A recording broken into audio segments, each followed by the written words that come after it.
What's going on, guys? Graham Jason Matthews here with FanSided Daily DDT.com. Coming up on A&E this February 19th to be exact. We got the return of WWE Biography, first episode of the season on the nWo. And here to talk about the nWo with me today, Sean Waltman, X-Pac. Sean, what's going on, man? Hey, man, what's going on? Doing great. You're fresh off Raw 30 on Monday. You're doing interviews for this. I know you're going to be in San Antonio for Rumble weekend. You got a busy weekend ahead of you. I had to switch T-shirts for this one. That's awesome, man. No, we see you representing the black and white sometimes. We see you representing the DX colors. First and foremost, how was Monday for you and being back with the boys? I know you guys did a DX reunion back in October, but how was Monday for you? Yeah, man. I mean, it seems like we were just doing it just the other day, but it was a ton of fun. It was so many people were all together at one time. It was just really cool for somebody like me that's been around for all this time, get together with all your old friends. So yeah, it's really fun, man. Another segment was, it was such a blast, man. It was so fun. It was even funner putting it together, to be honest with you. Yeah, no, it was different than past reunions, I feel like, too, because we see, like, DX usually come back, and the last time we saw you guys, you kind of just addressed the crowd, and that was it. People were kind of hoping for more. We got, like, a lengthier segment for you guys on Monday, interacting with Imperium, each of you backing down one by one. What was, like, the thought process behind that? Because, again, it's a little bit different from what we've seen in the past with, like, laying out the revival or whatever it might be. This was a little bit different, and I thought the way you guys executed it was perfect. Yeah, it was how, that's how we should be doing it when we show up, you know, like coming in like that and then leaving the next day, like come in and help uplift the talent, you know, instead of leaving them all laying just for our own, you know, a little bit of personal glory. Anyways, whatever. Yeah, no, it was a great moment regardless. It was great to see you guys. And like I said, it's amazing. Is Kurt Angle a treasure or what, man? He's amazing. Where did the idea from that? Was there just like nothing else for him to do on the show? It's like, all right, let's just include him in this because the way it worked out was perfect. I don't know, man. I honestly don't know, but it was, yeah, it was perfect. It was great. Yeah, so much fun. Angle was awesome. And it's great, Sean. The last couple of years, we've seen you get inducted in the Hall of Fame twice into the WWE Hall of Fame as part of DX and as part of nWo. You've been on Biography twice. We've seen you on the DX episode last season and now the nWo episode this season. That being said, like when you go to, like, for example, I know you're doing the WrestleCon stuff this weekend. When you go to stuff like that, do you get recognized more for the DX time of your career or for the nWo? Which are you more synonymous with at this point? It's really a toss-up, man. These days, obviously, when I'm in some of the like cities down south, a lot of people show up with nWo stuff. But it's really, you never know, man. Like, because I'll do an appearance and I'll wear my DX thing, and then like half the people come with nWo stuff, and I'll feel bad, like, oh, I should have, you know, because like if I have two shows, I'll wear one for one, one for the other. Yeah, you know, I can think of worse problems to have. Yeah, no, definitely. And again, both stables just leaving a lasting legacy. It's not just that they're two different factions, but two of the greatest factions of all time. I mean, it really is a who's who of is in nWo, who's in DX. You know, you fast forward, what is it, 25 years, 27 years now since the debut of the New World Order in WCW. It's been such a long time, obviously leaving such a lasting legacy on the business and changing things forever. Do you think a group like the nWo could be done today, or was really just lightning in a bottle with the time and place and everything going on? I mean, you know, like something like the nWo, I think could be done today with the right people and the right circumstances. But to try to duplicate it, I think it's like somebody asking me, could you do DX today? You know, like, and it's just, I don't know, like if that's really, you know, where we're at in 2023, but you know, it's nice to look back fondly at all that stuff, though. Yeah, no, just a different, like a modern day twist on it. I feel like the difference with DX and nWo, the DX stuff, you guys were able to get away with a lot back in the day with it just being the 90s and the Attitude Era. We didn't have Turner Broadcasting standards and practices breathing down our neck. Exactly. In WCW with the nWo, it was just cool, I think is the best way to put it. It was just a cool group. You're rolling it. Everyone's rolling it. It was just so great. I mean, I just feel like that time in the business is just so great. I mean, obviously you could do stuff similar to that now. We've seen other factions similar to that and whatnot, but I just feel like you can't, like you said, you can't duplicate it. To do the nWo again would be very difficult, but to do something similar, I mean, I guess could be achievable with the right guys, maybe, I guess, depending on the time and the place, right? Yeah. Yeah, for sure. And so, and I say this a lot, and it's not really like has anything to do with your question. It was just something I was thinking of. Sure. You know, my time in DX wouldn't, and my impact coming back and joining DX wouldn't have been, I mean, a tenth as big as it was if I hadn't just come from the NWO. Sure. I mean, let's be honest. One, like 6 from the NWO has way more impact joining DX than 1, 2, 3 Kid. Sure. Yeah, no, that's true. I mean, we just celebrated again 30 years of Raw. You remembered for that moment with obviously with Razor, with Scott Hall, and winning that upset match 30 years ago. But like you said, I'm sorry, dude. You just I have bones to pick with whoever came up with their top 30 moments of Raw history. That ended up on number 27 out of 30. Come on. Yeah, no. You look at the list. There was. Are you talking about the video on YouTube they put together? No.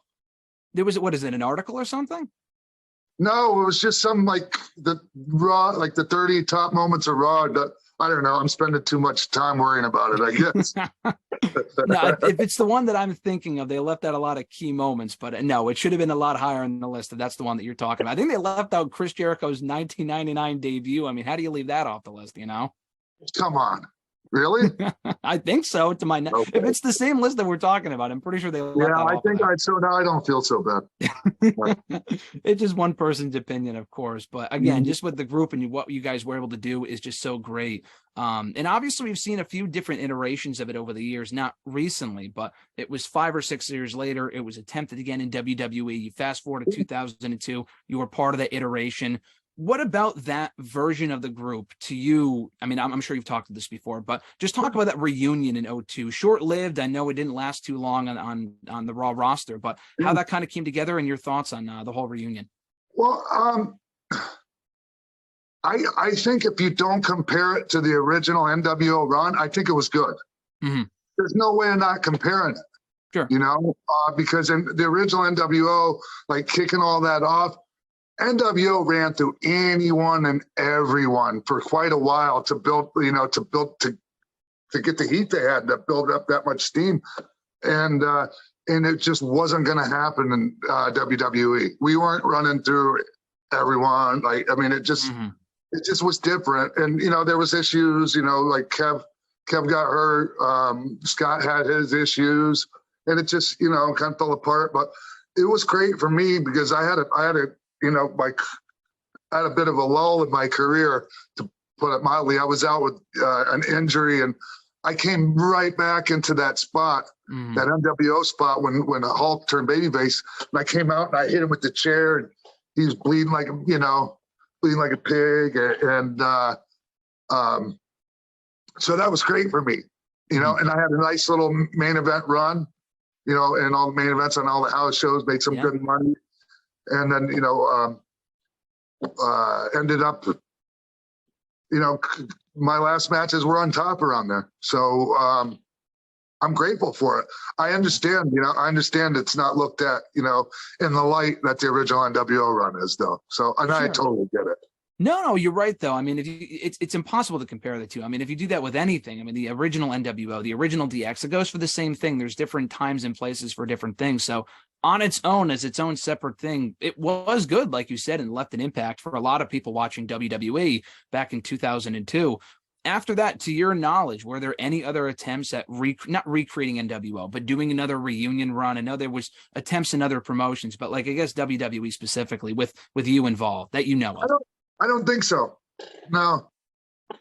That's good. No, I don't think there was ever any real discussion about it. If there was, I'm not aware of it. So yeah. So keeping it, I guess, the way that it is perfect. Because I guess I feel like with a lot of people in a lot of different groups, we see 7 different reunions over the years, and not just one-off reunions like with DX, but reunion runs and whatnot. So I guess kind of keeping it to what it was in WWE was perfect. But yeah, I mean, at this point, it would be pathetic, right? Coming back.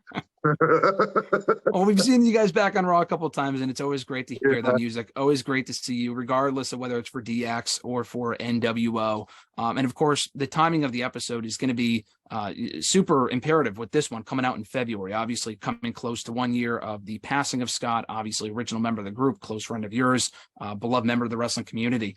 I assume this came together, the episode came together following his passing. Just talk about his role in the whole thing and kind of doing this in his memory, I guess, so to speak. I mean, it's the project started out before he passed away. It's just they never got a chance to sit down with Scott. Mm-hmm. You know, I mean, it's been several months. Wow. You know, I mean, it's been going on for a while actually. So yeah. Yeah, I guess, you know, we all miss Scott, man. He was our best friend. Mm-hmm. Well, you know, Scott, Cat, you know, yeah. Kev, and Paul, and Sean, and myself, you know, and man, I mean, we knew how brilliant Scott was while he was here, but like now that he's gone, man, just looking back and thinking about the guy, he was just you know, almost in a league of his own. Very few up there in his league as far as like, you know, his just the brilliance and his, yeah. Oh, I mean, I don't know, man. I miss him a lot. Think about him every day. Yeah. No, well, it's going to be great to watch this episode and again, remember Scott and do it in his memory. And I feel like the timing of this is just so great coming off of that just a year ago. And it's crazy to think it's even been that long, but to see him honored and the rest of you guys honored in this episode is going to be great coming up on February 19th, like I said, on A&E. Sean, you got anything planned for the Rumble weekend? I know we're dropping this in February before the episode, but just speaking right now, got the Rumble weekend coming up this weekend. Looking forward to doing anything fun or just the meet and greet stuff? No, I mean, you know, last year I would have been ready for the Rumble, but yeah, I got hurt. I tore my bicep and my bicep got mangled pretty bad. So last year I would have been ready, but you know, everyone's going, "Oh, you're going to be in the Rumble. You know, we hope to see you in the Rumble." Not happening. I'm not even. It's not even like in the back of my head. Yeah. I wasn't. I've been eating what I want for the past, I don't know, 8 months and just enjoying life, spending time with my dog. And I am not in shape for any Royal Rumbles. So, sorry, everyone. Yeah, no. Well, listen, that's the important stuff. Hanging out with your dog, just enjoying life and stuff like that. That's what matters more my than grandson. I'm a grandfather now. That's awesome. Congratulations. Yeah, that's fantastic. So I'm sure we'll be seeing you at some point over Rumble weekend, even if it's not in the ring. We all look forward to seeing you back on TV soon. Sean, this was so great, man. Thank you so much for taking the time. I appreciate it. You bet, man. Take care. Thanks, Sean. I appreciate it.